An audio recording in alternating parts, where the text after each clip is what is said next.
Yo. GGP already? Welcome to the space where the truth gets spoken. Trap snares popping, hands up, energy open. Where the chains get broken and the culture stays golden. We move with grit, say grit. We rise with grace, say grits. We push for progress. Progress.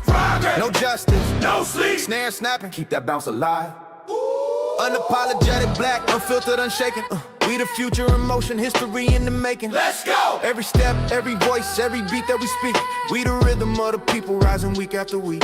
From the block to the ballot, the mic to the streets. We bring fire to the system till the mission's complete. Turn it up, let it hit, let it rise in your chest. This is power, this is purpose, yo, we won't rest. So lean in, tune up, let your spirit digest.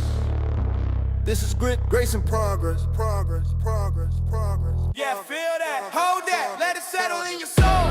Grace, power in the place. Grace and progress, say it.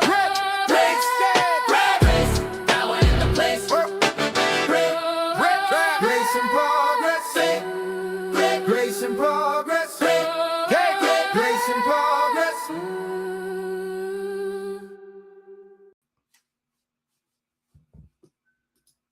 Hello, everybody. This is Grit, Grace, and Progress with Mars. Got a whole lineup for you today. Have a couple of well-known faces that we usually see on Grit, Grace, and Progress. We're going to talk a little bit with E.B. Smith today and Greg Battle. And we got a special guest, Valary Johnson. She's going to talk to you a little bit about some good shopper tips. So today's show is going to be very interesting. We're going to confront challenges with grit. Then we're going to bridge the divides with grace. And then we're going to move our communities forward together. And tonight we're talking about money. We're talking about media. And we're going to talk about mental narrative that shape how we see this country at 250 years old. We'll start, or a lot of our people, live every day trying to make it with their budget stretch. Then we'll move into the house stories of how our story gets told about us, about our kids, our votes, and our future. And who gets to frame those stories? Before we even hear them, even before we hear a word about them, somebody's framing the story. But before we get into all that, let's talk smart shopping and keep some of this change in our pockets. So this first segment, we're going to talk about smart shopping with Valary Johnson, and we're going to talk about AliExpress, and we're going to do a later video about this later on in a couple of weeks. But we're going to join us right now with her. I'm going to bring her up on the screen. Let me find Valary here. Am I on the screen? Not yet, Valary. There I am. Hi. I'm bringing you up, Valary. Yeah, you're here with us, Valary. So I'm going to start like this. Tell us a little bit about yourself. Like, who are you? What do you do? Because I know that you weren't born in the United States. So that's true. We're going to start there and talk Okay. a couple of minutes. Then we're going to go into your conversation about shopping. Okay. My name is Valary Johnson. I am a retired advanced practice clinical nurse educator. And what that means is I have master's training, but I'm not a nurse practitioner. I am a nurse educator. I learned how to train nurses. And I was born in England, as you pointed out. I was born on the military base where all of NATO's nuclear weapons and chemical weapons were stored without, they were not shielding.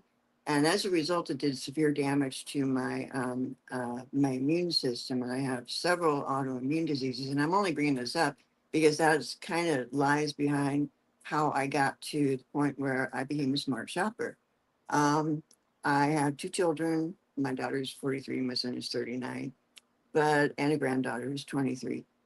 And I became a single mom, very, very single mom with a deadbeat dad who happens to be a physician.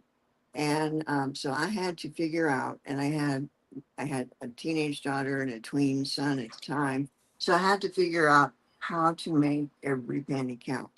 And I never ever dreamed that I would end up being on welfare, but I was on food stamps and rent support because he cleaned out our checking account, took me off, and I was out there, and I realized that I had two troubled children and I'm a single mom, and I had to get a bachelor's degree before the divorce was final or I would not get it. And I could not be a truly single mom with kids when I was doing shift work, and that's what was going to happen. So I finished up my degree and then did some graduate work. And I've been several places around the country. That's part of the story you don't need to know. But I ended up, my children are both in the entertainment industry. I'm a real life Hollywood mom. And because we were in San Diego and they both wanted to do things in the entertainment industry. So I had built up my retirement funds, but it was right when the 2008 Great Recession Mhm. hit. And in that industry, in the entertainment industry, is a cash industry. Mhm. And when the economy tanked, my daughter's modeling gigs and acting gigs dried up. So I spent my retirement letting them get into entertainment because you've got about a six-year window in your Mhm. 20s, and if you don't make Right. it by then, you're not going to make it. So Right. anyway, that's and so That's good. now I'm on Social Security alone, and I have to make every penny count. So I'm Right. a smart shopper. So leading into that, being a smart shopper, tell us a little bit. What does the term smart shop? Well, I'm gonna bring it back a little bit. When we talk about smart shopping on sites like you were mentioning AliExpress, what does that mean to you? And what are your non-negotiables that you look for before you click buy? Okay, to be a smart shopper, first of all, it's very time consuming. It is not something. AliExpress is almost everything that you find on Amazon is being drop shipped from China, and you're paying someone. If I wanted to make money at this, I'd get my own Amazon store and then have show things that I want to as far as my available inventory, and then you'd order it from me. I put a place an order with one of the stores in at AliExpress. They'd drop ship it, and I'd have them ship it to your address, and it would be marked as from Amazon. Okay, so there's a lot of folks that are listening, Uh-huh. online. We're gonna, just gonna be streaming on multiple platforms like YouTube and Instagram. And so when you look at balancing kids, bills, and maybe elder care, and still want decent products, where does AliExpress actually make sense in that mix? And where would you say, nah, don't go cheap on this particular type of product?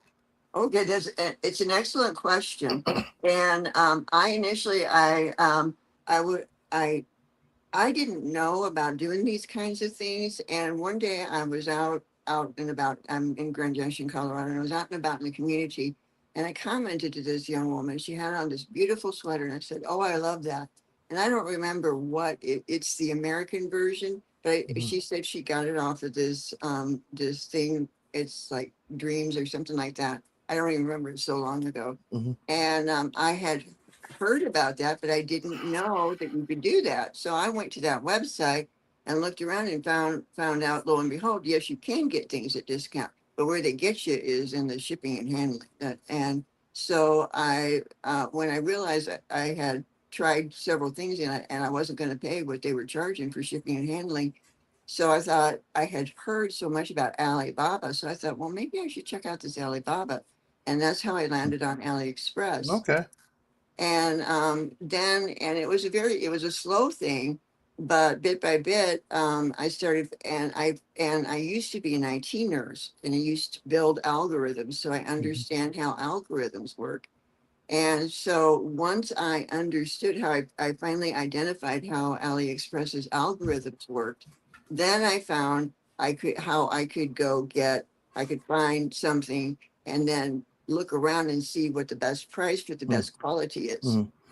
I want you to tell everyone about the conversation we had last week when you mentioned to me about a figurine that you bought, that you saw a high price on. Oh, that's it there. Yeah. That's the And figurine. That was a yeah. prop.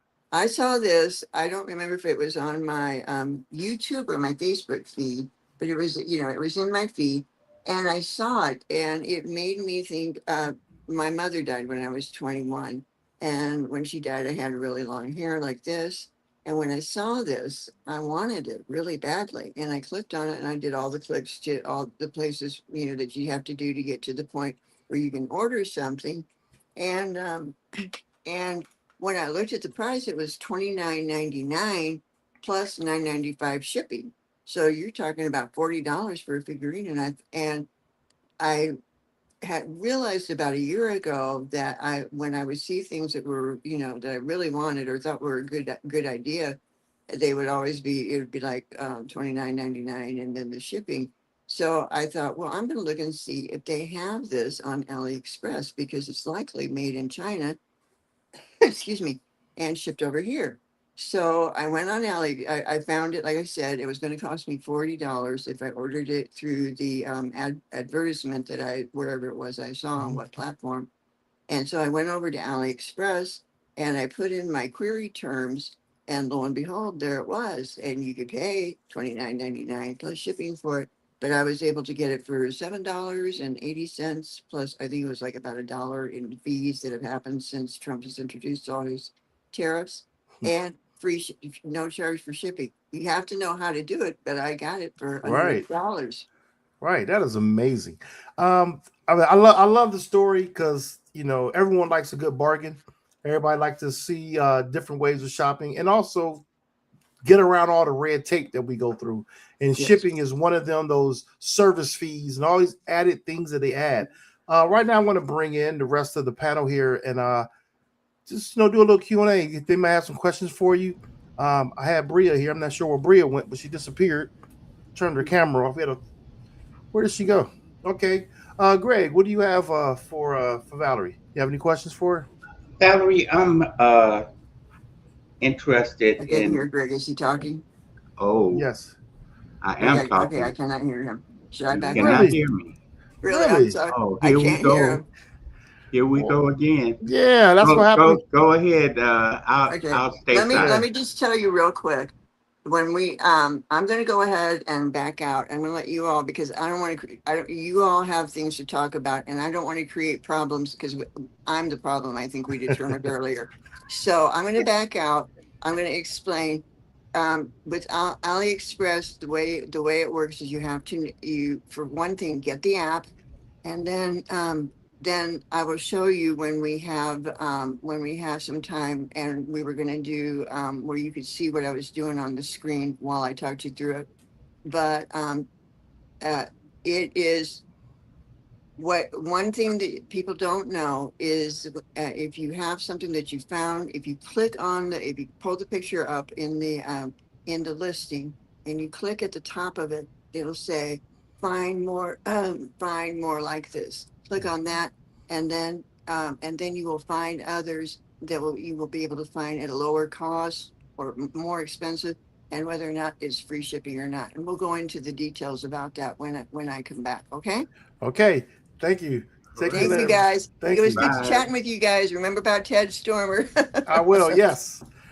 That was Valary Johnson. We know her from a private Facebook group that we're all on together, and we're going to be doing a couple of different types of social media type recordings in the near future about different things about history, actually training people how to research online to find the answers to your questions when it comes to news and media.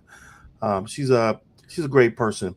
So I want to just thank Valary for breaking that down with AliExpress. See, it might not be the revolution, but the habits we build, reading fine print and checking receipts, those same habits apply when we're dealing with banks, employers, and yes, even the news. And that's where we're heading next. The next segment is going to be about Janai Norman. It's media literacy, and it's going to be talking a little bit about the Nolan Wells situation. I want to got Bria here. How you doing, Bria? You're muted right now. Oh, I wanted to say I thought that was so cool that you guys were talking. I came in like kind of in the middle there. I think it's so cool that you guys Yeah. were AliExpress because I used to use AliExpress for my candle business. That's how I Okay. during the pandemic, um, everything, all the supply chains got all messed up, and so Yeah. the where I normally would get my vessels from, they were back ordered to who knows when. I couldn't find Mm. packs, couldn't find anything. Mm-hmm. So I went to AliExpress and I found a vendor that or a supplier that could um do my candle vessels, basically the jars that you put the candle in. And Mm-hmm. um and it saved me so much money in the long run because the the wholesale price was just so much cheaper. Mhm. And I don't know if you guys know this, but like buying anything domestically, especially for a business when you buy in bulk, is so much. It's more expensive in the United States. Domestically, is just too Yeah. much. But Yeah. so that I ended up with. I found her on AliExpress. It's Mhm. a Chinese glass company. Yeah. Oh man. They So we're gonna pandemic. So we're gonna go from smart shopping to thinking smart. When a young black man like Nolan Wells dies under suspicious circumstances, the story that reaches us usually starts with one voice. It is not the families. So former Good Morning America host Janai Norman has been on TikTok and Instagram breaking down how law enforcement statements quietly set the mental narrative for millions of viewers. So let's unpack that. I'm going to go ahead and show this video first, and then we'll go into a conversation about it.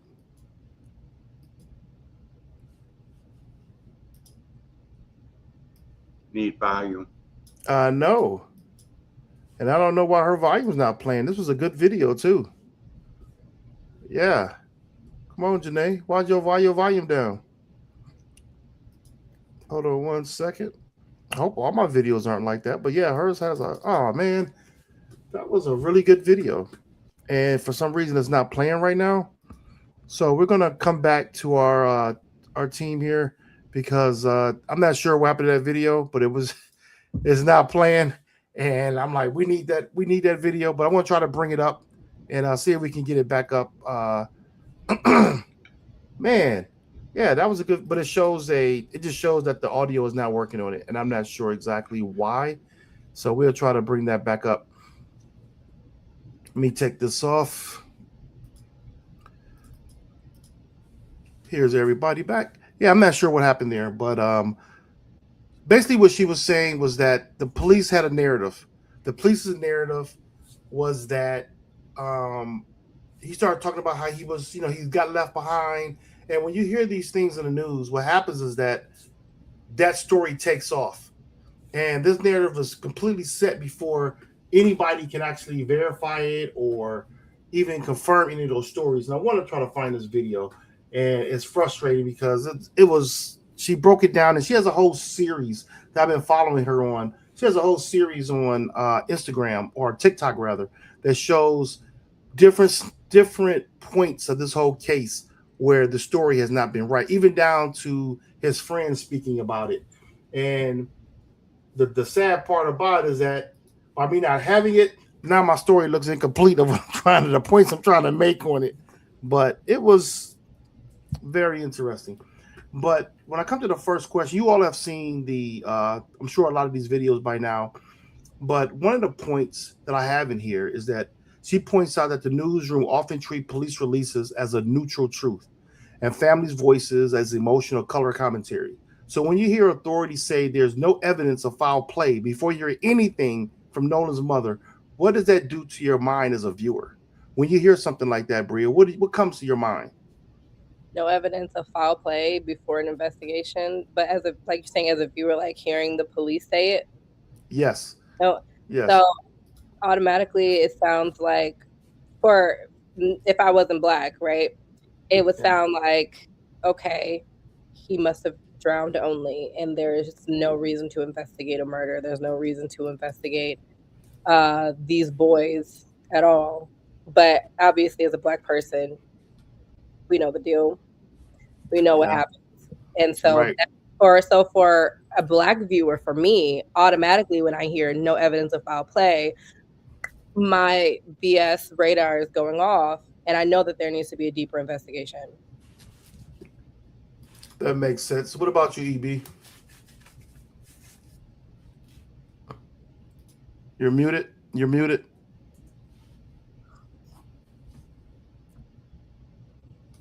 Yeah, your mic. Yeah, sorry. There you go. There you go. All right. I think one of the things I want to point out too is there's a whole lot here to unpack, but let me just start with the first part that's really sticking out. A lot of these stations are owned by a conglomerate of the same people, right? It's a good old boy network, and whether they I don't know, we don't even have to talk about race. If they view that what we're saying is not a narrative they like, they can push editors and their highly paid newscasters to spin a story any way they want. And I don't care what anybody says. These people, once they quit, they all of a sudden they're very independent and they're very opinionated. And to me, it makes me wonder how a person with those strong views could work for stations that actually speak the opposite of what they're now saying. So I don't look at it like everybody else and go, "Ooh, now they're speaking out." Well, to me, that tells me exactly who you were, that you were getting paid $1 million to create a narrative that you didn't believe in the first place. And that's just the overall for all media. And so that's where I take it. It's where the money, follow the money, right? Paramount and Walt Disney and all those and Comcast own those stations. And what do we see going on now? Those stations are being bought by one of the biggest donors of Donald Trump, right? Right. So you just imagine where it's going to go. So that's how that's part of the bias problem.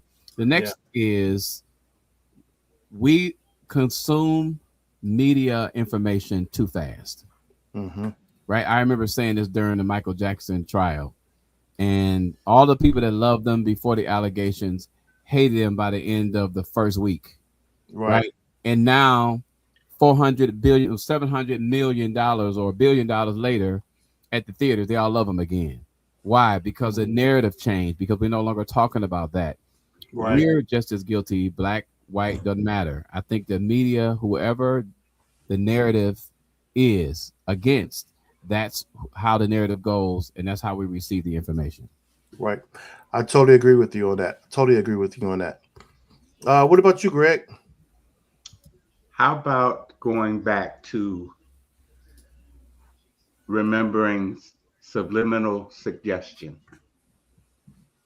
And the way that surfaced was at the movie theaters, they would introduce into the film as it was running just a picture, one picture, maybe every 40 seconds of popcorn. And people would want to go and get some popcorn. Now, the madmen of advertising have been washing our brains for years. I'm a victim of that because I watch commercial TV. My prime example is there was a slogan, you can take Salem out of the country, but you can't take the country out of Salem. They played that for 1 year. And then for the next 2 years, they just played, you can take Salem out of the country, but, and you finish the rest in your head. So those types of suggestions have always been something that mass media has always used. They had a little series called The Mad Men of Advertising and stuff like this. If you just take any victim incident, if it was somebody black, you would see them in a t-shirt, some kind of mugshot. But if it was a police officer that was involved, he'd get his professional headshot with his suit and tie on. And, those kind of things, which, it shapes your mind. We don't want to read. We are functionally illiterate, and we're led by the biggest illiterate knucklehead on the planet. And he's disrupted everything. People think the Iran war is so. This whole scenario about the police, it's like putting something up on the surface to normalize it, to make you numb about it so that you quit paying attention to it. And that's what's been happening over the last 4 to 10 years. Well, I was happy to see this during the Nolan Wells case, is that they did not show any degrading or, making him look like a villain type pictures or anything. But one thing I did hear was that, because we don't know how much he was drinking, if he was drunk or not, but I did see a video today highlighting about the drinking, because it came out that the picture they showed a can in his hand. I'm not sure what kind of can it was. They were saying it was like a beer can, but there's this thing called care of duty, So care of duty is when it's a maritime law on when you're on water, bodies of water, that if that it's your responsibility to care for your passengers on a boat from the time you depart to the time you return. That's a maritime law. Now, they're saying that he got off on his own. You can't control how people move around, but if you've ever been on a cruise ship, if you've ever been on any type of ferry boat, they basically take account of who's on that boat. That's maritime law. It's called care of duty. And then they say who's loading up on this certain boat. I mean, I just did a boat trip. We was in Puerto Vallarta. That was a whole other country. The whole thing was there were 2 boats, but they made sure of how many people was on that particular boat. They had a ticket. You saw that. You had your name written down like a register. And then when you came back, it was the same thing. So that can come into play here during this case. But still, we're not trying to place blame because we don't know. All we know is that someone didn't come back, and we know that his items was found with his friends. So we don't know what we're saying, but from what the facts that we know the facts that without assumption. What are you going to say, Bria?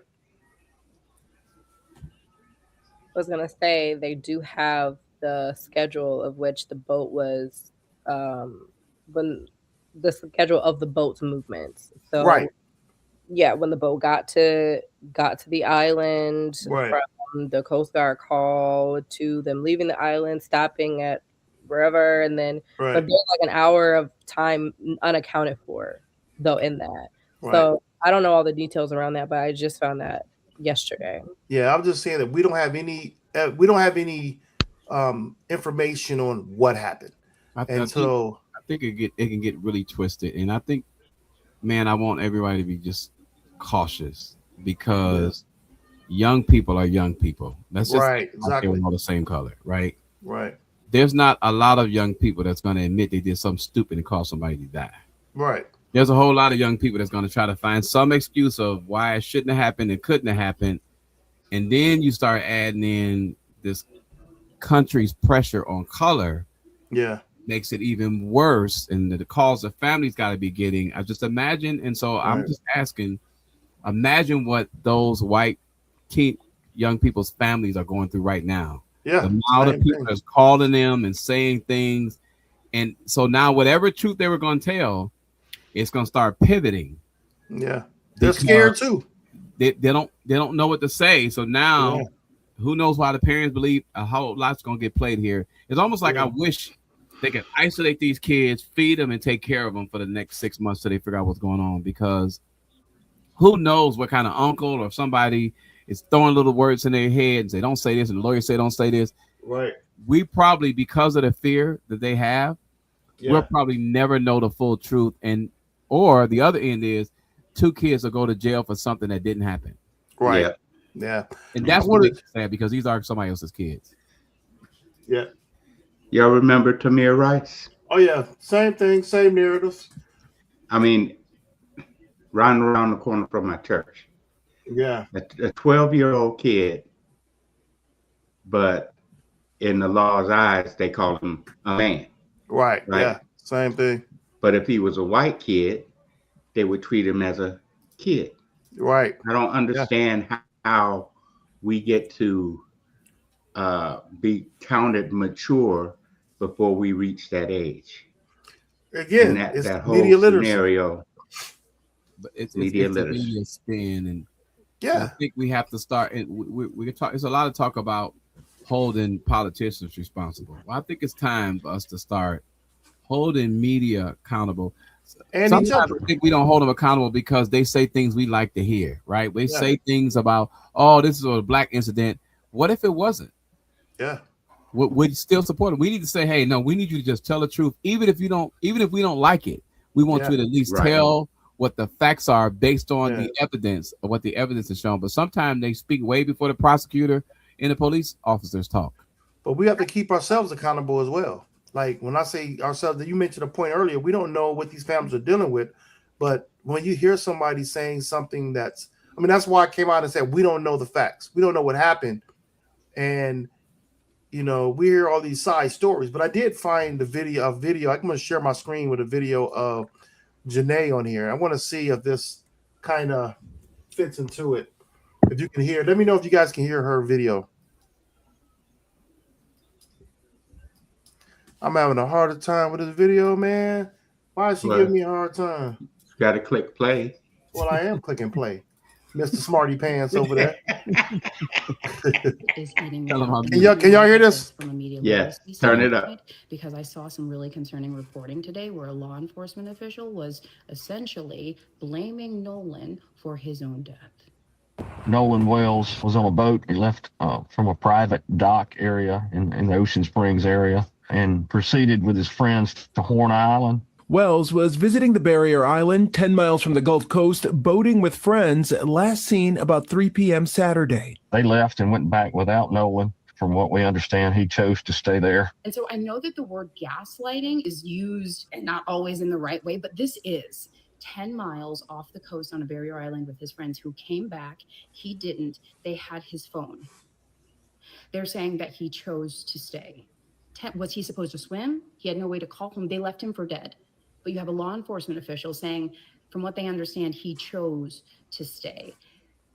He's not saying, from what we've been able to determine, what we've been able to confirm and verify, he's saying from what we understand. He understands that because that's what they were told. Why is he repeating what they were told from the friends who left this man to die? Why is he repeating that on national television? Then why is a news organization that has multiple layers of producers as well as a legal and standards department allowing this to be broadcast without pushing back? I didn't even hear the word suspicious in the piece. And I am a Black mother who is at my wit's end with how this country continues to gaslight us and then expects us to stay silent. Because this is not normal. The reporter can only push back so much. So this is not about the reporter. It's about the organizations that handpick the Black faces that then go out and report these stories that are gaslighting to the American public. This is problematic. So this is how I can help by speaking up to say, hey, let's look at this critically. Let's look through a media literacy standpoint. Let's look at the information that's being presented. Let's consider why it's being presented this way, who it's coming from, what's being left out, what questions are not being answered, what questions aren't being asked. This is not okay. This is not how this story should be being reported out. This is the impact of seeing Black and brown journalists systemically laid off, fired, not renewed. Please tag some of your favorite independent journalists below, especially independent Black and brown journalists. And share this video. I'm Janai Norman. Amen. Okay, so when I saw that caught my attention because we've talked about this for every show. We've talked about, how the news portray things, but Janai talks about emotional trigger words. And if you see how the cop was talking about, he decided to stay behind. Who said that? But he said it so calm. So he said it in a calming way. So what are they actually doing beneath the surface? What do you got to say about that, Bria? I think that someone's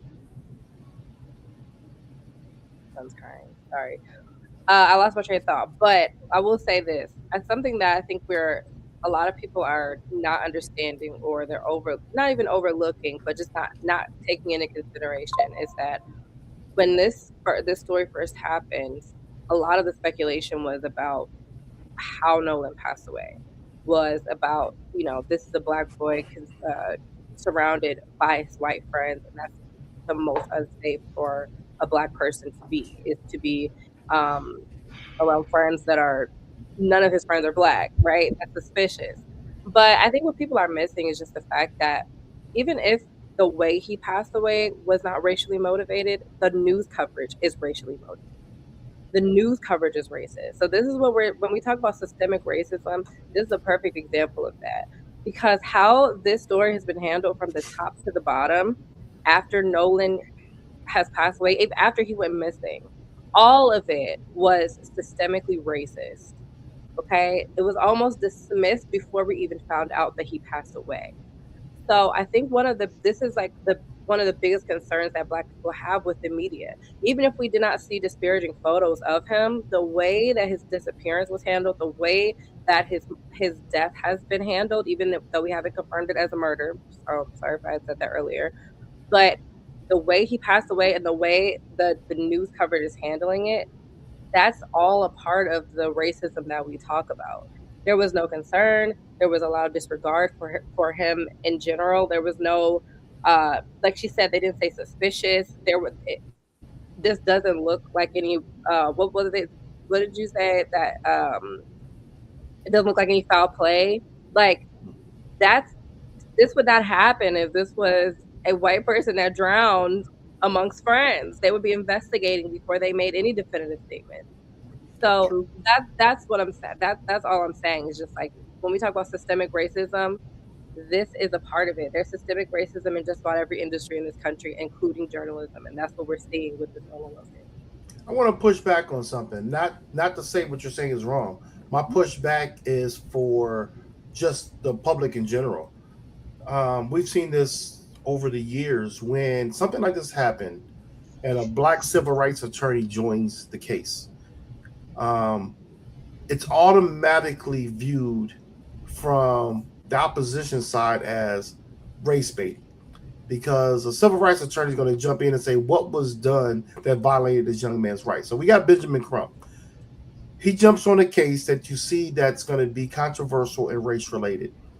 I'm not saying it's good or bad. I support Benjamin Crump. I think we need people like that because there's not a lot of us out there that will jump into these type of cases. Now, the other side of that coin is this.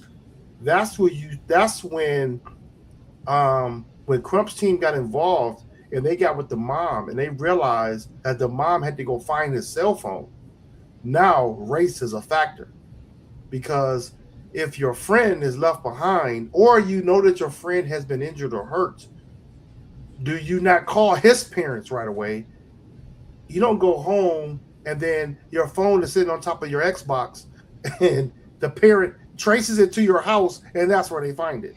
So that's where the broader race issue started to formulate. Prior to that, yeah, your white friends going out, your black friend going out with all white friends, that's been a reoccurring story for the past, it's been around forever, but the last 2 to 3 years, we've seen these cases happen. Another example was a young guy. They just reopened it. If you remember, I forgot what state it was. The young man that was in the gym, and he was rolled up into the mat.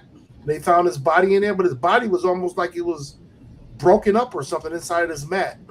Well, they're bringing that story back out again because, again, he was surrounded by his white classmates when this happened. And the classmate's father was in the FBI. Yeah. So all this that's one of the reasons why I continue to talk to my peers, who always want to say, we got to get these kids away from this technology. The kids don't understand just how much safety is involved with the technology. Had they not had that family sharing on that I use for my family, there would be nothing but questions and nothing but the media spin. Yeah. But definitely the parents that track the phone down and knock at the door and the kids are there and say, why you got his phone and his keys? Right, exactly. It should be actually that's tampering with evidence. Somebody should be in jail. Right. So there's a whole lot of things in play here. Right. The kids in fear. The kids in fear. Now the story gets spent. Benjamin Crump gets involved. Man, this is going to get crazy before we find out the truth. And it's sad because you know how they say between the two there's the truth. No, this will be so buried. We will never, and nothing will ever make sense. When this case is all said and done, it still won't make sense because all of the elements that cause confusion are already involved, right? A high profile civil rights lawyer who in some means is an ambulance chaser, right? Whether you look at it or not, a media that is biased, maybe not just against black people, but trying to push ratings, and the bigger audience grabs onto that. Just happen to be people who are racist, unfortunately. And now this missing kid, this family don't even have time to mourn. Right. And now they got to try to find out what happened to this kid. I mean, this is just going to get really messy. And I got a question for you, though. I got a question for you on that same note with Benjamin Crump. What if, you know, he was missing? They don't know where he's at. everything played out like they say it did, what if those kids on the way back on that boat, we can't find Nolan? Different story. We have your phone. We have his keys. Yep. And they met him. The parents are definitely going to come to the beach, to the port where they're at, where the dock, where the boat's going to dock at. They're going to meet up. The police are going to be there, and they're going to go back out again to the island to look for Nolan. Like you said, it's Benjamin Crump wouldn't have to get involved with this, unless he would have anyway. Unfortunately, no. Hear me out. Yeah. If it went out like this, where they were open and honest about everything, and called the parents when they noticed he was missing, Benjamin Crump might have got involved if they found the dead body and saw that there was an issue. Fair. We're talking about before Benjamin Crump didn't get involved until the parents found his phone. That's when they knew something was funny up. Yeah. So if everything was out in the open, we could have had a real investigation without the racial narrative up until the point of finding negligence. If they had found he was beaten or something had happened to him after the fact, but if they had called their parents first, like I would do for you. If I'm with you, we kicking it, and you somehow you're lost or missing, I'm calling your wife. Hey, yo, Earl didn't show up. What's up? I don't know where he's at. We ready to go. We talking about kids, man. I'm gonna tell you. Well, even if we were kids, I still would have called. Yeah, you would have called, but there's a lot of kids who parents have that high expectation of being, I'm not gonna say perfect kids, because everybody probably thinks that. But I think when you have something like that happen, it's so traumatic that I know I've worked with enough youth. The stuff that they had, sometimes you look at them and go, yeah, you didn't say something about something. That's stupid. That's silly. But just imagine something like death. A kid, one of their friends dying. Who knows how it affects them? Like I said, this is going to get really confusing. And I think my concern is that the kids now start saying anything somebody wants them to say. Yeah. So this is what I was saying about even if what happened to Nolan, the actual him passing away, the act that led to it, even if that was not racially motivated, we still have to deal with the issue of the systemic racism that followed after it, which had nothing to do with the kids. More so to do with all of the adults involved other than Nolan's parents. You got his stepmom. You got Warren's stepmom. You've got the police. You've got all these things that say this little boy's life. I call him a little boy because he was really young. He was 18, right? Or 19. Right. So this Black kid's life was not valuable enough for us to do a proper investigation. It wasn't valuable enough for us to sever our loyalty ties with our white friends here in this town to actually see what happened. Right. And I feel like that's something that we see all the time over and over again.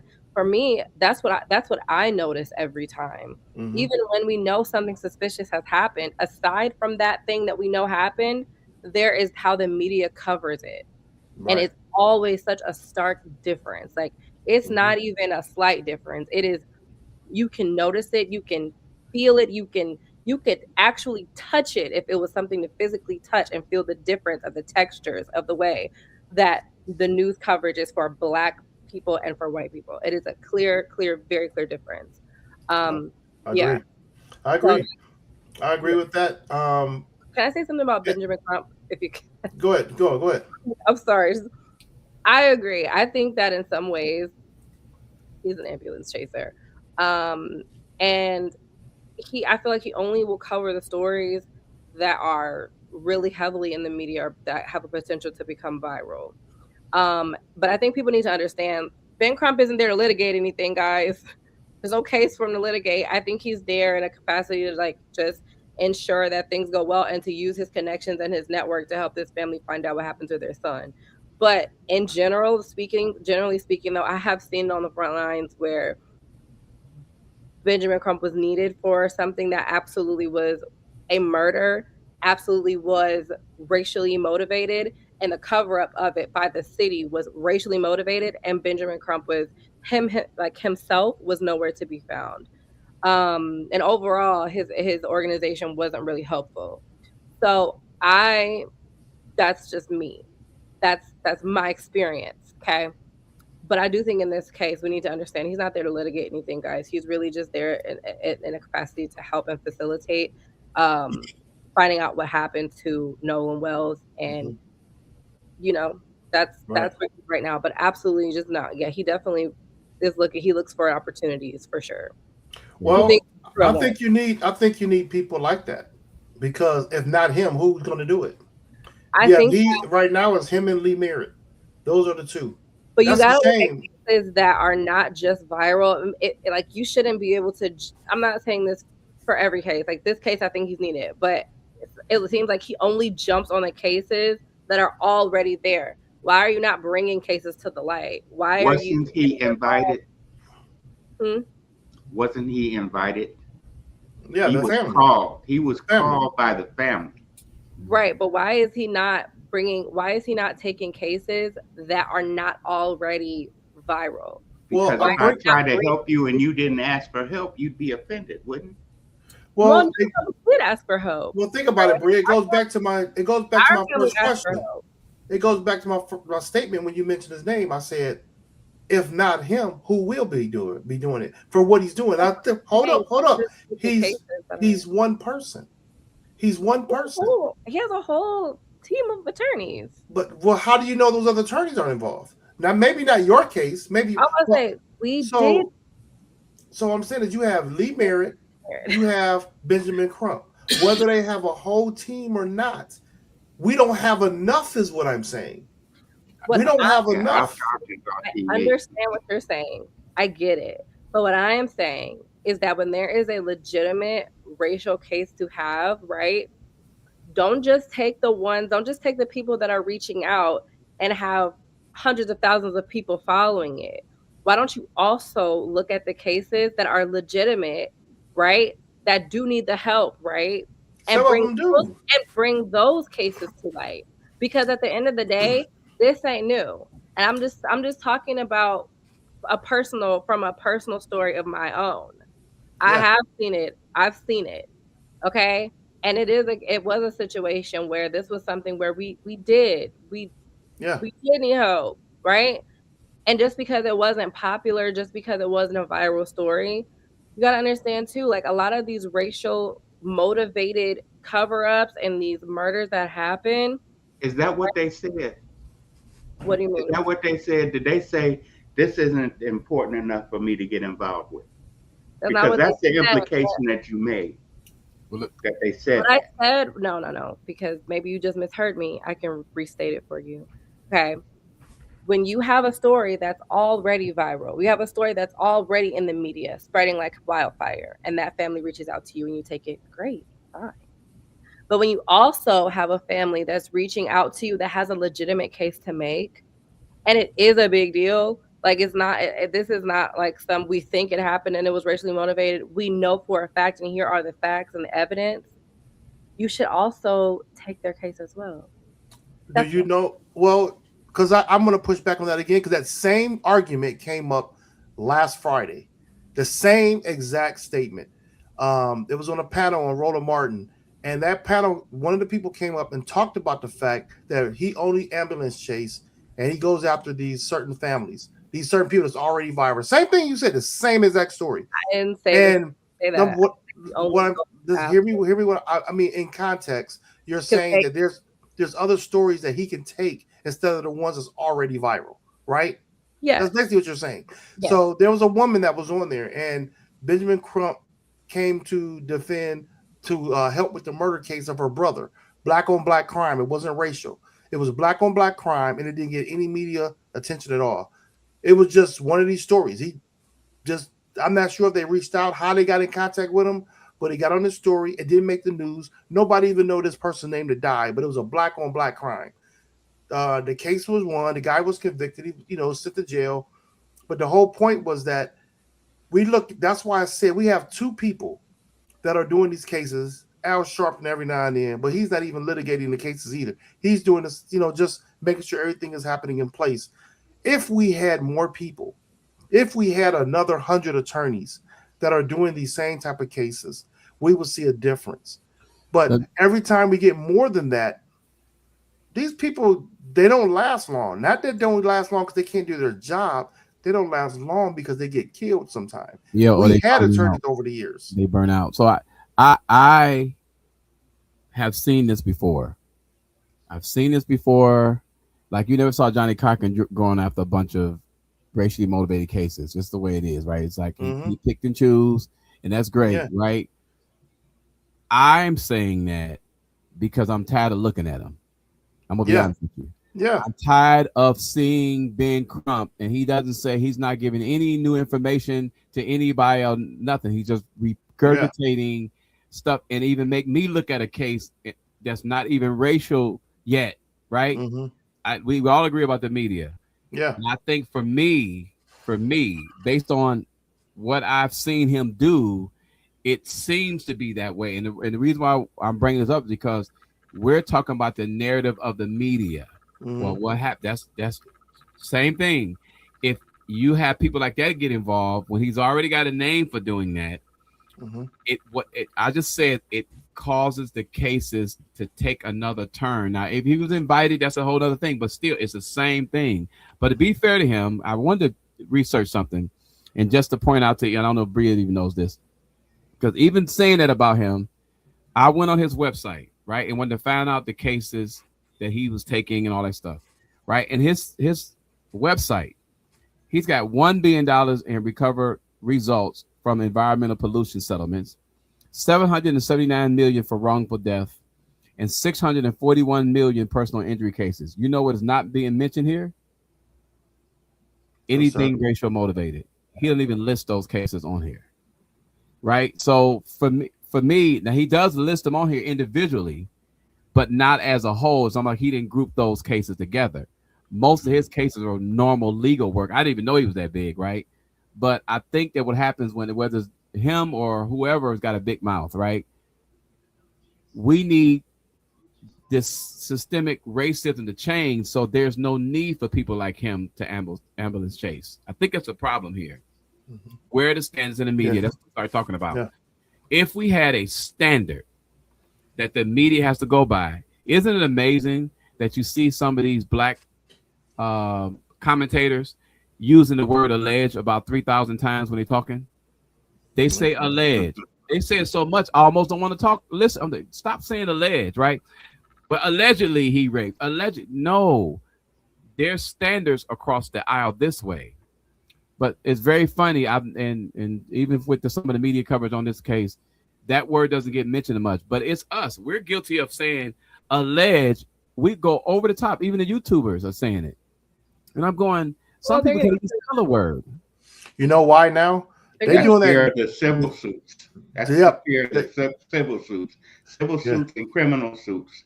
They got two judicial standards. They don't want to get sued. They don't want to get sued. If they say allegedly, that's keeping them from being sued as a reporter or a journalist of the story now. Because Donald Trump set that up. Thank you, Donald Trump. That works on both ends. $4.5 million. So what's that? Cardi B got Tasha K good for over $4 million. That's the point. You don't know about that case. Okay, Cardi with Tasha K, the lawsuit. I love it. I know. I just reserve criticism of when I see someone trying to do things, regardless if it's pick and choose who you want to do. My whole point is we don't have enough of them. If we had enough of them, Ben Crump wouldn't be the story that he is today, because we don't have enough black attorneys out there that are taking these big cases. We don't have them out there. So when they're out there. No, hear what I'm saying. We don't have the ones. We don't have the ones that are winning. Ben Crump had to win cases before he could be winning. I'll tell you something right now. Y'all ever heard of Cecilia Newby Brown? Look her up. Cece Brown. She's in Kansas City right now. She has a $70 million case against the Market District in Kansas. You're taking my. I'm not saying there's none. I'm saying there's not enough. There's not enough. She could be one. She could be one of them. What I'm saying is there's not enough. For all the crap that we see going on in our country, there's not enough. There's no need for Ben Crump to handle all these different cases if we had enough people. That's all I'm saying. I think it's fair enough. That's the only point. I think the points that I think some of those viral points sometimes it just makes everything nasty. I want to just, I mean, the one thing that we all liked about Cochran is he had like these one-liners and stuff, but he was very careful, right? Yeah. Because sometimes you have to let this thing play out before you jump in and say these other things, because then they go tit for tat. They say, okay, well, since you're doing it, I'm going to do it. Yeah. And then the case gets muddled, and now we never find out anything. Do you know who else they said this about? But I'm not understanding something. I'm sorry, but you're saying it's not enough. And I agree, there's not enough. There's not enough. That's why we do need to really go back into our community and talk about the importance of higher education. And we need to talk about that. We need to push more than just trades. Like, I get that. But but what I'm saying is we have to look at why Ben Crump has the media time that he has. Why is he able to get a morning slot on Good Morning America? We got to look at those reasons, because there are a lot of Black attorneys that are fighting the same fight. Yeah, they're fighting the same fight. And I agree that it's not enough, but I'm just saying there's a reason why he has the media coverage that he has. And I feel like us saying there's who's gonna do it and who's gonna do it with Ben Crump. I mean, well, we gotta find another Black billionaire lawyer. Then I guess. We'll say this: who pays doing the work? Do these law firms, like a Ben Crump's law firm, do they pay for some of these things to happen prior to, like, pay for some of this investigation, pay for some of these tests, or? In fact, a lot of them do the groundwork and don't get paid unless they win. No. What I'm saying is that when I say put up the money, sometimes you gotta have the resources, the financial resources. Like, if you get some of these big law firms, they put all this money up front and then they get paid if they win a suit. What I'm looking at, when you look at what we're actually talking about with Ben Crump, was the same thing they said the same thing about Martin Luther King. They said the same thing about Al Sharpton. They said the same thing about any of these attorneys, Jesse Jackson. It's only a few at a time, because they're never multiple attorneys in one place. It's always that one. Every time there's that one. When Al Sharpton was in all the cases, he was the only one. Then it was Jesse Jackson. Then it was now it's Ben Crump. So it's always been. That's not we need more Black lawyers. That's a part of the systemic racism that we see, because at any point you could turn to a different channel and see a white lawyer on TV. Like, it'd be a different one though. I said, well, yeah, there'll be a different one, but that doesn't mean that these Black ones aren't getting the cases. The lady you're talking about, why isn't she more in the media? So she is in the media. She's all over the media. She was just down at the. From a national standpoint, because it costs money. Yes. It costs money to do these cases, which she's doing. She has the capital for it. Why isn't she not all over the TV? I don't know. She was on Roland Martin. I don't know. I don't know why she's not going. Maybe she's not. Maybe it's in your algorithm. Maybe it's your algorithm. I don't know. She does not want to be bought. But that could be the case too. That could be the case. Okay, thank you, Greg. That's a great direction to go, because I'm trying to figure it out too. That's a good point. She don't want to be bought. Maybe that's what it is. The way white society goes at you, though, being seen, and that she's not. If they want to erase you, first they try to buy you, and they redirect you. So you think Ben Crump has been bought? I'm just saying, who you know? What? Even a Black billionaire, who you know, could just hop up and say, "Let's get on Good Morning America." Well, the thing about it, the parents. Well, stand back. Only reason why I said it, the parents made those moves first. The parents were the ones that be vocal first. They were already scheduled to be on Good Morning America. No. You saying they would be on Good Morning America? Parents, soon as you come out and say something, those parents came out on their own first, their own social media. They spoke before anything. When they spoke, that's when the media got in it. They spoke first to acknowledge what was going on. She had her own live. She did her own Instagram or TikTok or something. But I'm saying her alone and her coming out with her husband and speaking out about Nolan Wells did not get them on Good Morning America. Let's be real. No, I didn't say that. I just said they spoke out first. When they spoke out first, there was more attention because now there's a case. Now, I'm going to still go back to what I said, that right now, who do you have other than Ben Crump and Lee Barrett? That's what I'm trying to tell you. That's what Greg is trying to tell you. No, you're not hearing it. You're not hearing. I am hearing you. You mentioned this lady in Kansas City. He said who's been bought. I get that part, but we can't. You can't confirm that he's been bought. Dad, I mean Lamar. Shoot, what am I allowed to call you on here? I'm sorry. Whatever you want to call me. What I'm saying is, you said, well, why is Cecilia not all over? Where's Cecilia, right? And I'm telling you, I'm not trying to mock you, but I'm telling you, that's the energy I was getting. No, that's the systemic racism.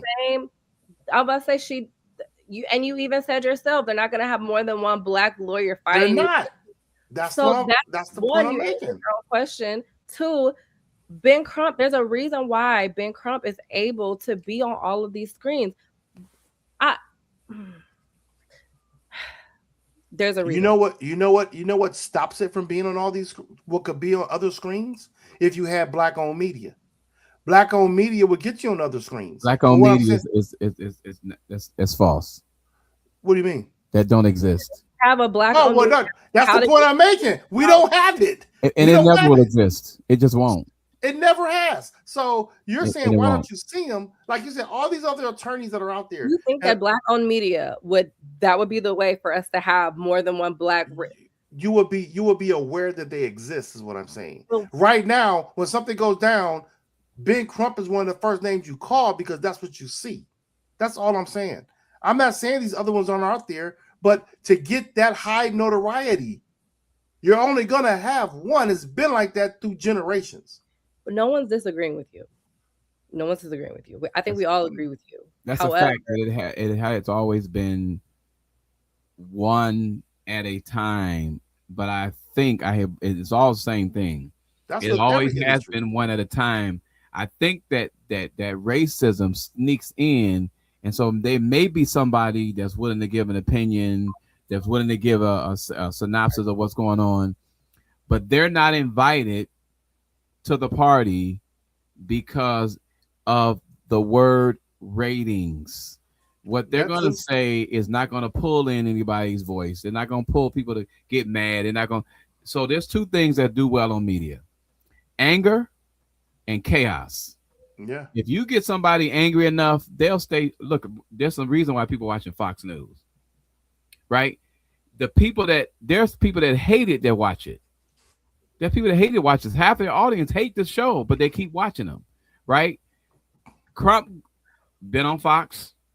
He's been on News Nation, right? He's been on all those stations that most people don't even watch, right? Most of us won't watch. But I think what I'm saying is I would love to see other people get involved with the case that are not ready to jump in with those words that spin it. I want to make sure that we are exchanging the same kind of information and fair information as everybody else. Once Crump get involved, he makes enough statements in press conference outside of a courthouse, which ain't his place. Sometimes you just need to wait and be quiet. You don't have to say anything. Just wait. Say, hey, I'll be issuing a statement. Let me meet with the family. Let me get some more of the case. But because of who he is, it's almost like he think he has the pressure to make premature statements. And those premature statements are sound bites, which to me causes a tit for tat. Now, instead of talking about the merits of the case, we're arguing about stuff that has nothing to do with it. I would like to see somebody else besides him. I'm glad we spent the time talking about him because people like him become the problem by accident. Yeah. Because now people going tit for tat. This ain't about Crump. Watch it. Before the end of next week, all we're going to be talking about is what Crump said. So, but the thing that I wanted, so to clarify, the reason why I was pushing back on you so much, Dad, okay, because you're used to it. So the reason why I was pushing back was because I misinterpreted what you were trying to say. What I picked up was there is Crump, and then there's not enough black lawyers that are putting in the same effort or doing the work. No, right? That's not what I'm saying. Okay, that's probably where my wires got crossed because that's what I was hearing, and so that's why I brought up Cecilia Brown. And then I was really talking about her because her case is really big. Her case is going to impact how Kansas City's nightlife runs. The case that she has with her client, that is going to change everything for the Black community. In fact, there's been so many things in Kansas City that Black people have fought for in terms of like owning businesses and liquor licenses and everything like that there, and that's surrounding the nightlife, that has been really successful because of the Black lawyers and because of the Black activists there. So when you said, well, why isn't Cecilia on, all in the media too? And I'm like, she is like, but you don't see it. And I mean, she's not mainstream. She's not mainstream. I said, I would know her if I got to see her face because I watch Roland Martin all the time. If she's been on Roland Martin, I've seen her. She was on Roland Martin. But the problem though, is that when you say statements like, why isn't she in the media? Or we don't have enough, or there's only going to be one. To me, I picked up that they're not doing the work. No, not at all. Okay. My thing is America's only going to give you one. Right now, I take it away from attorneys. Yeah. We've seen since you've been born, Black actors. Everybody got their season. It'd be Denzel, it'd be Morgan Freeman, it'd be Danny Glover. You don't see multiple faces that are the top pinnacle of celebrity of a movie star celebrity for a Black male. You don't. They stay in segments. Morris Chestnut, Tay Diggs, brother, Mekhi Bria. If you said Mekhi Phifer to a lot of people outside of your race, would they know who Mekhi Phifer is? No, they wouldn't. They would not. They would not. But if I said Morgan Freeman, they know who more. And think what I'm saying. You're missing the point. There will be. You didn't even let me finish what I was saying. So there's a string of movies in a row. How many movies can you name Morris Chestnut in that was like top movies? Sorry. See, you're thinking too hard. You can't remember. But I can give you. But if I say Samuel L. Jackson, you can give me movies right off the rip. If I say Denzel Washington, you can get movies right off the rip. This is what I'm saying. These are Broadway actors. These are not. Bria, I know who Morris Chestnut is. I knew about Morris Chestnut before you were born. Not Broadway. No, what I'm saying is not Denzel, Morgan Freeman. Bria, did you understand the point I was making when I said that? Yes, but yes, you said they're only one at a time. What I'm telling you is that you're talking about actors that have certain accolades. Well, use the box office statement. What's the box? These people you mentioned are not box office smashes. They're just not. They're not. Right, but okay. I'm sorry, y'all. Look, when I said that, you're right. I was thinking Black America. I was thinking BET. I was thinking, you know what I'm saying? We had the BET conversation. BET is trash for what it was. But box office, what he's saying. So going back to my statement, if you hold up and hear me out, I start off with actors. There's only going to be one top actor that's Black at a time. I wanted to make that point because this has been something we've been fighting for centuries. Then we come back to this. There's comedians. There's one. Kevin Hart has had his run, right? He was a top comedian over everything. No matter how many we've had, he was the one that got the money. He's the one that got the movies, right? Cat Williams got a lot of shows, but he ain't getting them movies. Yeah. You know what I'm saying? Eddie Murphy had his run. Eddie Murphy was the number one comedian for so long, and he got all the movies. You see what I'm saying? Mike Epps is a great comedian, but he ain't got them movies that Kevin Hart got. Kevin Hart can't act. So we could go through this reign. We could go through this thing. We could go with females. We could say Halle Berry had a ring of movies. Whoa! We could say Viola Davis. What I'm saying is did you just call them females? Huh? Did you just call them females? What are they? I said we want to women. Okay, Bria. Jeez. Whoa! I'm trying to make a point. Black women. Okay. No. Didn't I say? What did I say about men? Why did you call the men and call the women females? Okay, I apologize. This is the way that we've always the Black women. Okay, y'all trying to get us to change language. You have for 30 years. The whole thing. When this happens, you lose the whole context of the conversation because you took emotion into a place that had nothing to do with the conversation. Yeah, so Black women. Okay. when it comes okay, to that could be the case. That could we gotta address it. Okay, that could be the case. But getting back to black women, going back to black women, you've only going to have the same thing. There's going to be there's going to be that one black woman that's going to get all the accolades, going to get the movies, going to be the box office star. So what I'm saying is now when you get back to attorneys, it's the same thing. You're only going to have that one at a time. And we've been fighting this battle for a long time. I agree with you. These people are there. Your attorneys are there, like you said. But it's not just up to because somebody made it and they were on a couple of shows here and there that they're going to be the face. It's not. That's not how American society works. They don't want you to see all these prominent black attorneys. They don't want you to see that because if you have all those prominent black attorneys, you have a whole lot more. Not that the cases aren't being solved.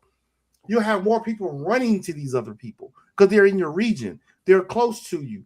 The lady you said in Kansas City, her issue is dealing with Kansas City. Nolan Wells was dealing with Mississippi. But what the difference is with Nolan Wells is that same story resonates through multiple states. Florida, Georgia. This other one was in Mississippi last year. Something that happens in multiple states. We're gonna stick with the murder of black people in white spaces. Yeah, I'm just saying. The guy that got hung in Mississippi last year that was played for a school. He was hanging in the school courtyard. So what I'm saying is this: Nolan Wells' situation resonates broadly because this is something that people are seeing. Although it's been happening for a long time, it's getting big recognition right now of white friends and a black person with white friends and something happening. Again, I pushed back last week and said that's not always the case because there was those people in Mexico that went down there and the young lady got in that fight and they left her down there and she died. Those were black people. And that was a really huge case. And that was a big case. Viral.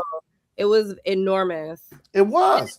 And so the whole thing was that these things happen, but when it comes down to that black attorney, any type of voice for black people, you're going to have that one, and we got to break that. And I don't know how we break it. I don't know. We've been fighting that for a long time, although other people are here. But all the way back to Reconstruction, when black people were able to get into Congress and put their people in place to do everything, going through Jim Crow, you had one voice. And it's sad because so many people are looking for that attorney. And it is a systemic, it could be money, whatever it is, they're not getting it. Because I watched through my whole young years of Al Sharpton. I couldn't stand Al Sharpton either, but I learned to respect that man because he was the one that was going out there for them cases. That's right. That's the only thing. He was the only one at that time that was making it. Then it was Jesse Jackson. Same thing. And everybody made fun. Oh, Jesse, they mocked his voice. But he was on the front lines. So to be clear, I agree with you 100% on that. Okay, I was glad we were able to clear up the whole. I thought you were initially saying that they're not putting in the work or that's not enough because of that. So that was what I picked up at first, and you clarified that. I 100% agree with you. But I will say there's no way to fix a system that is foundational. The foundation of our country is racist. The only way to fix that, to address that, is to start fresh. Is honestly to gut it and start over. No, and I don't think that's gonna happen in this country. And so we can breathe. Yeah. And as I'm watching you and I'm listening, and I've been around intellectuals your age and how bright you guys are, and I think to me it's always a chance that y'all gonna get things to move along and change. And I'm hopeful. I say it all the time. I think that if there's any change gonna come, it's gonna come from a generation of people that didn't see the other stuff. Right? They say, "Oh, I didn't know they could do that," and it's "Oh, they're oblivious." Mm-hmm. But ours is right. There's only been one of this, one of that. There was times where you watch TV, there was no black on detective shows. Right? If it was one, you're like, "Oh, shoot!" But it's the way it's been. Right? Box office smashes. There's one at a time. Wesley Snipes, and then there was Denzel, and then there was this. And we've seen that. I mean, we had the Jacksons, then they brought out the Osmonds. Right? So, right, and. Matter of fact, they made a song called "One Bad Apple." We thought it was the Jacksons until we saw it on TV. Say, "Wait a minute, that's not the Jacksons." It sounded exactly like that. I have no pushback on that, Evie. I agree with that. I think I was pushing back on the black actor thing because I was thinking of like, I was thinking about accolades and how like there's not many black actors that are at the same caliber as Denzel. Well, they are the good caliber. I think that Fishburne. They have experience. They have accolades that a lot of black actors don't have, and I understand that's also systemic. That's also systemic racism. We all talking about the same thing, and I think talked about that in our generations. Yeah, how we watch now. I see how it affects you. It was affecting us, but maybe because we didn't still understand it. Now that we older, now it's more frustrating because we say, okay, we saw this for 20 years. Now we're seeing it for another 20. And now we're starting to come to head because we have all these media sources showing us that it's that bad. Yeah. Well, when we were younger, we only saw what we can see on the media that was there. You have access to more media that will give you more opportunity to see these things, and you can bring these names to light. But that doesn't mean in the broader media scope they're going to give them the opportunity. But we didn't see it. We just, what we saw was what they gave us. Now you can actually go find, like the lady you mentioned, we can go find all her stuff. Her name is Cecilia Brown. Yeah, Cecilia Brown. We can pull her stuff up. And if I see her face, I'm gonna look her up now. If I see her face, I'll know. I know I've seen her if she's been on Martin because I watch Martin all the time. Her client was racially targeted by I think it's called the Market District in Kansas City. And he was basically, they forced him out of his lease that he had for his nightlife establishment. And because of that, they were suing for lost wage or lost income that would have come of his business being successful out there. And they also have other racist practices. They have banned a set of artists that are all black for music that the nightlife establishments out there are not allowed to play. On that list is Beyonce. How you gonna ban Beyonce? Right. Rihanna is on that list. You've got Drake on that list. So it's very important that we do. I mean, like I said initially, I misunderstood what you were saying. I misinterpreted, and that was my fault. Mm-hmm. So that's not. I agree with you 100%. Now I do want to address one thing while we're on here because I know we passed our hour, but I want to address this, and this is really important, and it brought something to my attention tonight that I was not aware of. You guys, now that we know this, you can't say you didn't hear it. You can't say you didn't know. You weren't informed. Women don't want to be called females. We want to be called women. It's not fair for you to address a man as a man and then go and address a woman as a female. But they use the word males all the time. They do. But you didn't. You made the distinction. You made the distinction. You talked about men, and then you talked about. I hear it all the time. I think I'm around a lot of women. I hear y'all say it all the time. Yes, and there's also such a thing as internalized misogyny. And there's also such a thing as misogyny overall. And so that is what we're suffering from. I've seen that lady before, by the way. Even don't good. Oh, is that a bad word? Is that a bad word, lady? Is that a bad word? Okay, so let's break that down as well. Now, this is not that kind of show. We're gonna put you on another show for that because we ain't. I'm not going into all that. Wait. We're gonna put you on another show. Let me tell you, Bree. Let me give you. Hold on, Bree. Be very, very careful. I'm just kind of giving you a warning. I'm kind of giving you a warning because you're a very intelligent girl.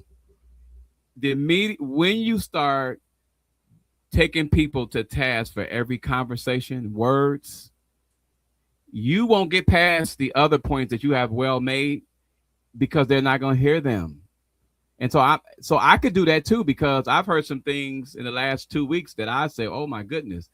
But I don't take them to task because I think that what happens is when we do that, we take the conversation in another path, and then we it's hard to get back. And then you wait until the end of the show to address it separately. And so when you bring in those points, I got 4 daughters and 4 sisters, right? So everything you're saying, I don't need. Another thing that black men do, they bring up their daughters and their sisters. And that what I'm saying right there to me is a bother because that wasn't my point. You're missing. You have to understand the misogyny. You're sitting on this radio show with 2 people combined that got almost 90 years. two and men. you're taking us to task about phrases, and we have more things to say that'll help you make that statement you try to make and how to make it. I ain't telling you what to say. I'm saying have a fine way of saying it so that it's receptive to us, so that we can hear the other things you're going to say, because I think they're all just as important. You're educating me. But when it becomes the topic of a heated conversation, there's not many males, not black males, and I'm 59. They're not going to listen, so the conversations become wasted for nothing. When you really have a valid point to make. Educating you on how women, but I'm being honest right now. In this because I've said another word, now you brought another word to task, so I can't even get through the sentence. So it's like complicated. What word? Lady. And then I said lady. Dad did a joke about lady. I didn't do no joke. I asked the question. You said, "Is lady okay?" Because I want to make sure I'm not being offensive. I want to make sure I'm not being. Dad, think about what you're saying. We know there are female dogs. There are female birds. There are female plants. Why do you get to be a man, but she has to be dehumanized and a female? And I feel like, but wait, the excuse you gave. But let's just, because we're at the end of the show and we went through our topics, so let's address it. You cut me off, and then you gave an excuse of, I've been talking like that my whole life. I've been hearing that. I did not say that. He said that. So this I did not say that. I did not say that. He said that. I didn't say. I know. All I said was let me know the difference. But I said because I said man and I said female. I said, but female is not a word. It's not a word that's disrespectful. Because you haven't deconstructed from it. That's what I'm trying to tell you. Listen, y'all. Gone through a process of deconstruction. This is not a productive conversation for this. It's not. I mean, because the only reason why I pushed back because I was trying to make a point about what I was saying. You interrupted all that to make another argument when that had nothing to do with the conversation. Okay, let me ask you this then. If you're you know what that's called? Trying to make a point to you, and he calls you the N-word in the middle of it, right? A white person trying to make a point, and he says, "Yeah, my friends over here, the men over here, and the ends over here." Are you stopping that conversation or no? That's totally different in my opinion. No, it's not. I don't see how men can see racism and see discrimination based on color, but not see misogyny. I'm sorry, Brie, I have to drop because I don't hear you anymore. You know how many? You know how many? I don't hear you. I can't. Do you know how many documents that you fill out? You know how many documents that you fill out that says female and male on it? Exactly. Do you not fill it out? When you sign your driver's license, do it say woman and man, or do it say female and male? So you don't understand what I'm saying. I understand. You do understand. You made a distinction. Those papers, when you fill out an application, male and female is equal. Your distinction was men, female. I get what you're saying. I get that. But we were talking about something. All I'm saying is that when I'm in the midst of, to the end of the show to address all I said is that I was trying to make a point. I was trying to make a point about the argument you were making about the single man or woman in a particular industry. That was the point I was making. And then when you put that in there, you got to realize also that when we're in these conversations, if you lose the context of the conversation, you done lost the whole thing. This is it's not black. It's been not in media black a long people. time, and Mars is right on point. It's not It's not about. Guys, sorry. You have an agenda right now. You have an agenda right now. Is what I'm saying. No, I don't have an. Well, I'm always my you agenda. You do have an agenda. You've been on this. You've been on a patriarchy thing for a while. So I get what you're saying. I've been deconstructing for many, many years. But on top of that, for you to Dad, this is the thing. This is the problem that Black women consistently have with Black men. And because you do not take the time to remember the conversation we were having maybe a few weeks ago, where we were talking about our Black women first. Remember that conversation? And you said, Bria, no one's disagreeing with you. No one's arguing with you. And everybody's wondering why I'm being confrontational. It is because I knew that what I was saying was going in one ear and out the other. And it was not. Inevitably, we would end up. I've supported you on that. I've supported you on that. Exactly. So So you're saying I intentionally. Do you think I was intentionally? Did I intentionally do that? I think no. I think you unintentionally didn't mean what you said. Because if we're standing here in this moment and you cannot see how saying men are men and women are females, I get what you're saying. And then EB following up with, well, I've been hearing that my whole life. That right there. I was not disagreeing with you. I just said, only thing I said was in that moment, I'm making a point and you interrupted that point. That was the only thing I was saying. I didn't correct you. I did not disagree with what you were saying. Dad, no one disagreed with you. Both said, and I know we're on your show right now. I'm trying to look. What I'm saying though is that you guys both pushed it to the side and said that's not what the show was about. I've been hearing that my whole life. Oh, basically like I'm tone policing you. And then you followed up when I brought it up at the end of the show. You guys both still tried to excuse it. And I'm telling you that as Gen X Black men, this is a problem that Black women have with you, is that we are trying to tell you we're done being dehumanized. We are done with the misogyny. We're done with, you said many women talk like that. That's internalized misogyny. For women and men to refer to men as men and for them to refer to us to refer to women as females, that is dehumanizing. And it's just a matter of being educated. It's just a matter of being open to that education. I did disagree with your statement at that point. I'm not disagreeing with when you said it. I said man and then with the female. He didn't want to be checked. It wasn't about not wanting to be checked. I just wanted to complete my point. That's all I wanted to do. We could come back to the conversation. We could have kept, that was the thing you kept digging on. You did the same when I mentioned about Ben Crump being the only one, you misinterpreted that. Until we had to walk through it 1,000 times until you got the understanding. Oh, okay, yeah, we're on the same page. I understand what you're saying. I'm not in disagreement. My whole thing with that particular point was, let me finish my point. We can come back to that conversation. I can't, if I say I was wrong, I can say I was wrong. I can say I wasn't thinking. No, I said I can say those things. But when I'm interrupted and trying to make a point, it's hard to even get there.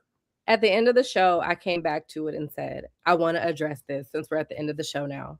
Let's go back. I didn't even complete the end of the show. I had more to go through. During the end of the show. So you basically hijacked the show. All I'm saying is EB drops off because he's uncomfortable with the conversation. Maybe he is. I'm not. He wanted to tell me that this is not how you do a show, and that you don't. I understand what he's saying. Don't derail the conversation over something small. But no, if you did, I mean, in that particular way, I do say you were wrong. Yeah. Because we could have had this conversation. If you want to educate somebody, we could have had that conversation. But let the show continue and finish. Now, we're still live. We're still live. We are still live, and I think that this is going to age well because I think it's important. That's fine. But deconstructing from let the show complete, and then we can have that conversation. I understand. Don't let the show not complete. I mean, no one said you were wrong. EB gave me a whole lecture on how it was wrong. No one said you were wrong. My only thing of saying you were wrong is you didn't let me complete the show. I'm sorry. Where I said you were wrong. That was wrong. But in regards to your statement, in layman's terms about dehumanizing women, that's crazy. You can say it was dehumanizing. I understand, but that's why I brought up the fact that when you're looking at documents and it says female, or male, I'm thinking at first that you just think saying female was totally disrespectful, but it was in comparison of me saying man and female. I get that. I get that point. That's not hard to understand. I see that. It was just in the midst of that conversation. I'm like, wow, let me finish the conversation. You jumped in with that. That's where the pushback. So you got to look at also take the test called primal question. Google primal question and take the test. It's about communication. You're okay. Now you don't even know what I'm talking about, do you? You don't even know what I'm talking about at all. You have no idea. I haven't said anything. You have no idea what I'm talking about. I haven't said anything. And you're shaking your head. So what I'm saying is, for everybody, take primal question. It's gonna help you understand the type of person you are. And for me, for me, in the midst of this conversation, I lost control of what I would consider relationship part of the show, because I'm trying to bring clarity to something that my point I was trying to make. You derailed my clarity of my point I was making. When that happens, I can read it to you right now. I push back and I shut down. That's my communication. You have your own communication style. And I just learned that this weekend. And it was like, I just started putting dots together, because it's part of what you call your question is, am I secure? And so when I'm going through this, I'm like, and I'm still going, I keep telling, I said it like 3 times. I never got a chance to finish my point. That means I lost control of the show. That was a relationship part between myself and the show. I lost control of that. That's where we went off the rails. Not saying you were wrong. Not saying it's still. Letting you finish. Huh? I was wrong for not letting you finish. So I apologize. And we could have came back to that conversation. It was just in the midst of still trying to correct one of your points about the one black person that's in every industry. That was, I didn't even have to go there. That was your argument with me about attorneys. So I was trying to break it down through. But yes. no, we clarified that, and I said that I agree with you, and then you just further. You tried to further try to go. And with you. And that's part of my primal question again, is bringing clarity. I'm bringing clarity, not just for you, but for anyone else that was listening or see this show, that getting back to your attorney part, I had to bring clarity in different industries of where we've seen this pattern. And I didn't want to lose that thought. I didn't want to lose that point, because that the conversation you were starting to have for me was out of context for what the topic was. That's all. You could do that on any show. You could go to any show, you have that argument, they're going to say the same thing. Not that you're wrong. It was just out of say what? The same argument that if somebody else had said it in another, you was on another show, if you were sitting on MSNBC or CNN, that wouldn't have happened. They would have cut your mic off. I think that if I would have said that to another man on a show such as this, I not no offense, but I think he would have said, "Oh, my bad, woman," and then we would have moved on.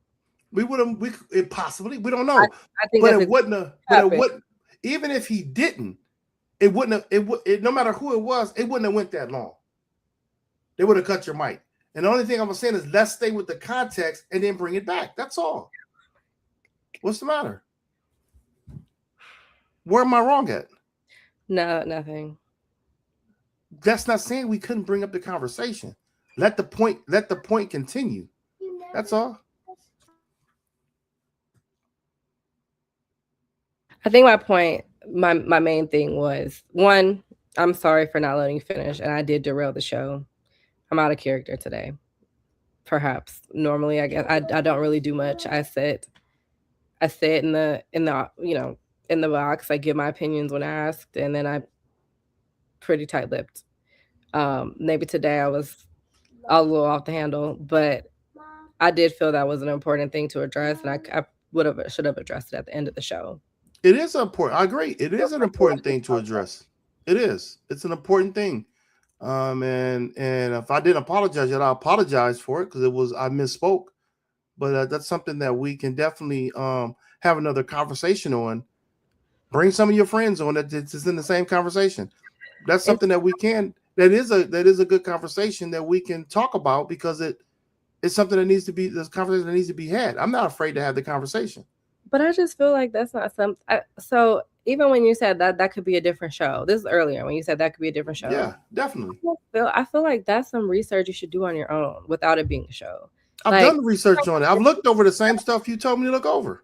I feel like when we've had these conversations many times where I constantly have to not just you, I have to remind men a lot of times. Many women have to remind men all the time that there are issues that we face in the Black community that impact us too. Why is it just the Black community? Because I'm a Black woman, and that's where no. I said, why is it just the Black community? That's a thing that you told me before. That is something that's been going through history through everybody. So it's not just a Black community issue. I understand that, but when you look at the issues that Black women have in the Black community, it's much larger. And I'm not trying to compare our struggle with other women, because all women face misogyny.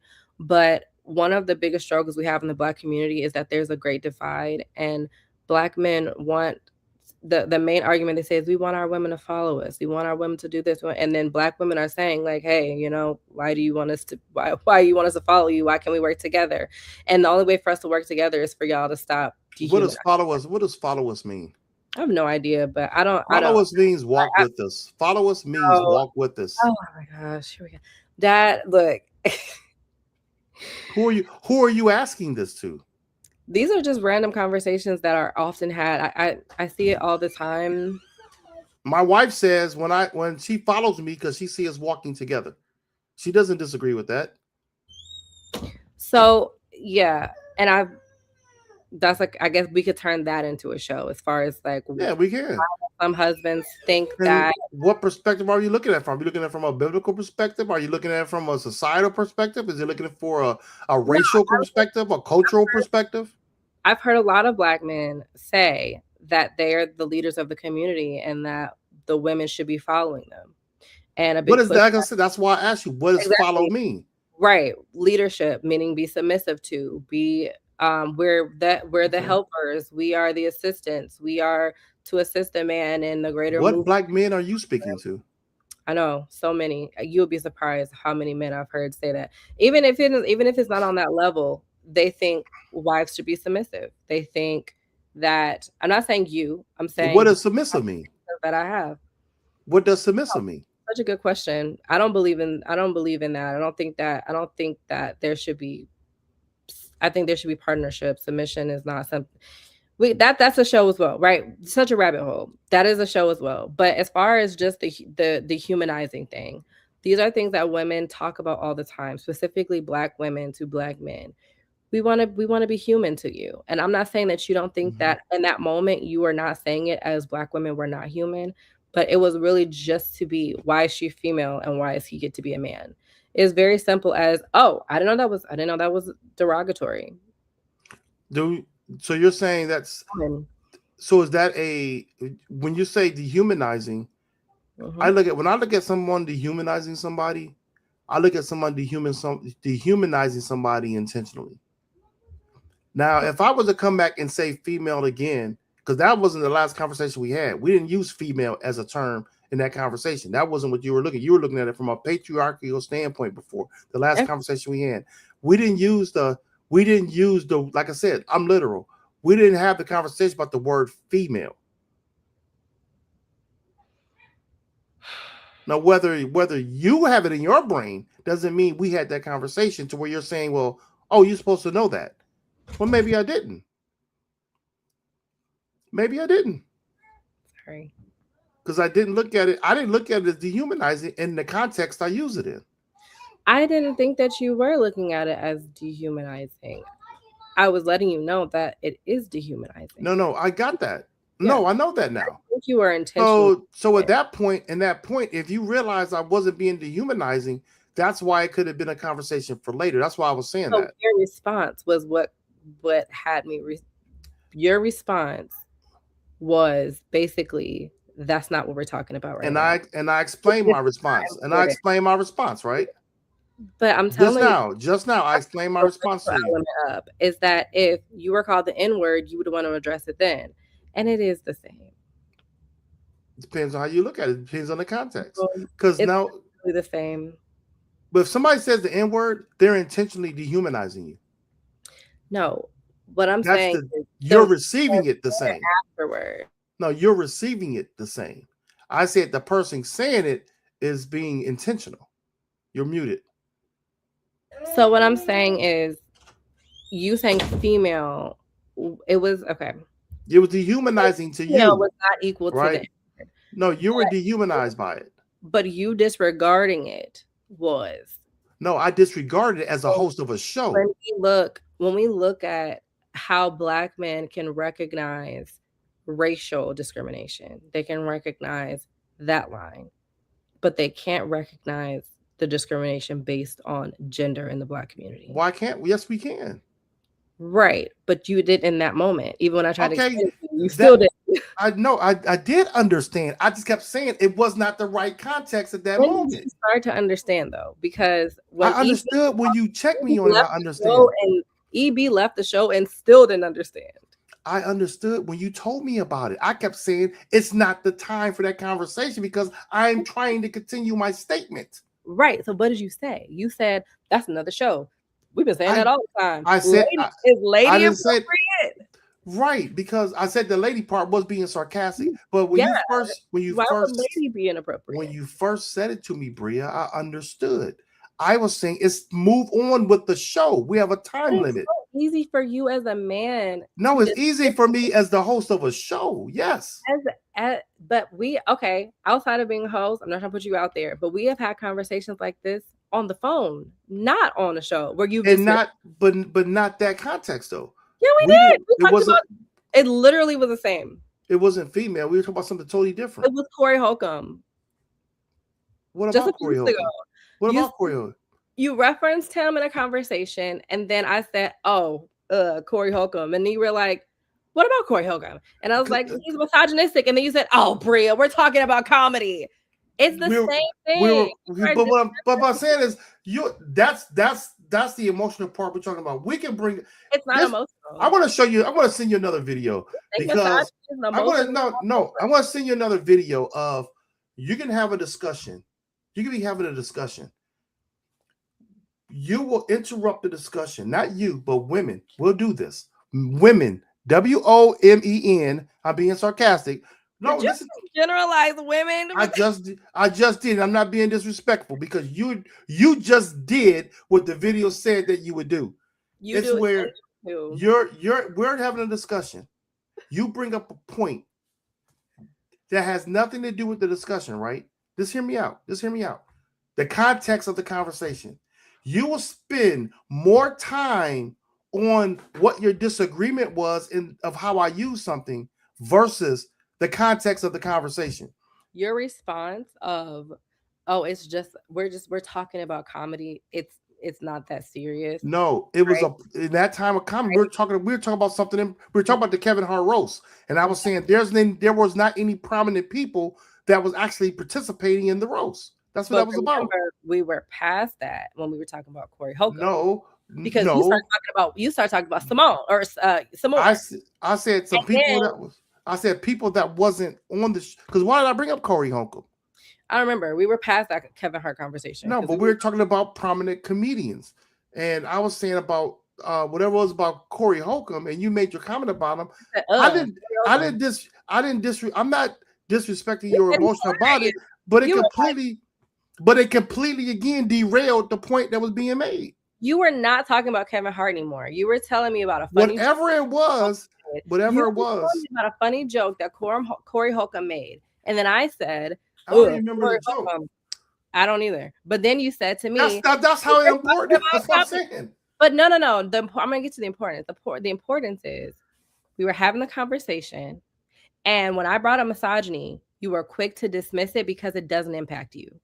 It wasn't about it doesn't impact me. You literally said, but we're not talking about that right now. We're talking about comedy. When there's an intersection, the reason why I keep bringing up racism is because that's the only thing that impacts you as a man. Nothing else. Many other things do impact me. Outside of race, nothing else impacts you separate from white men.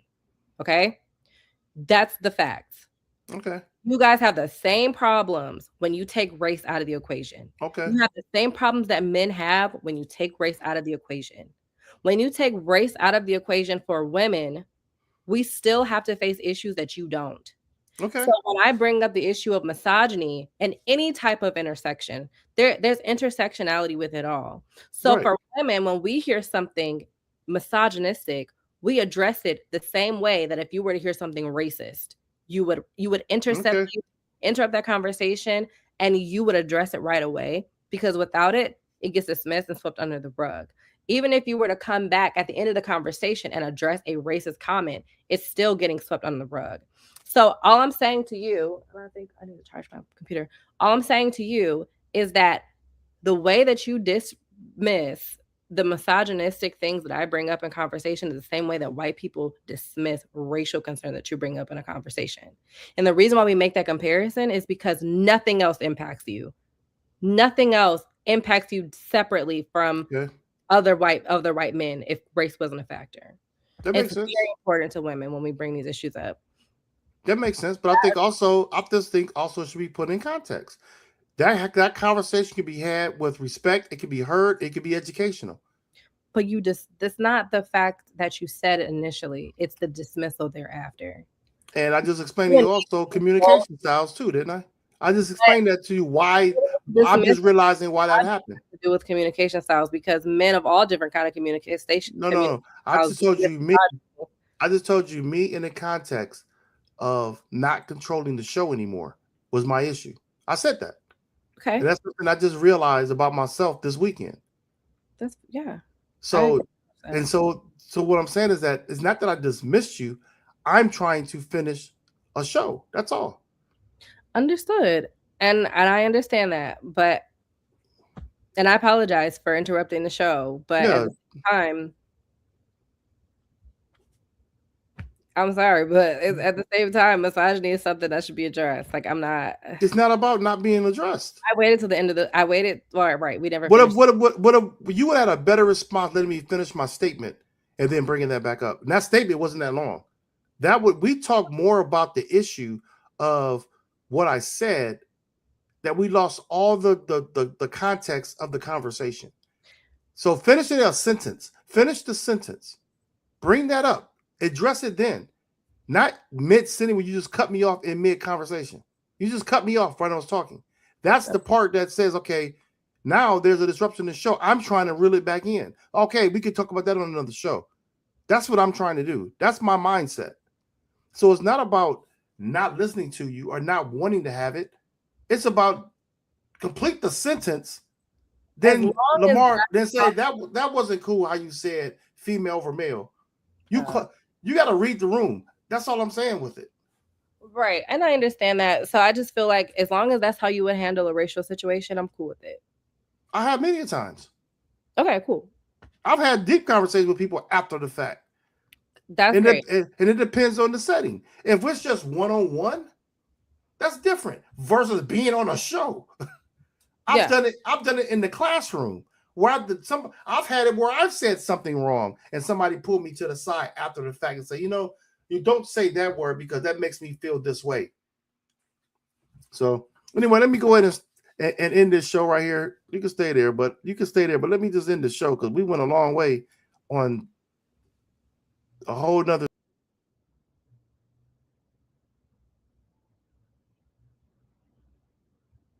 I don't know what just happened.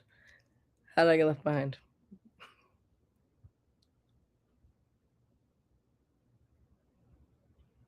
There you go. There you go. Hold on. In stream.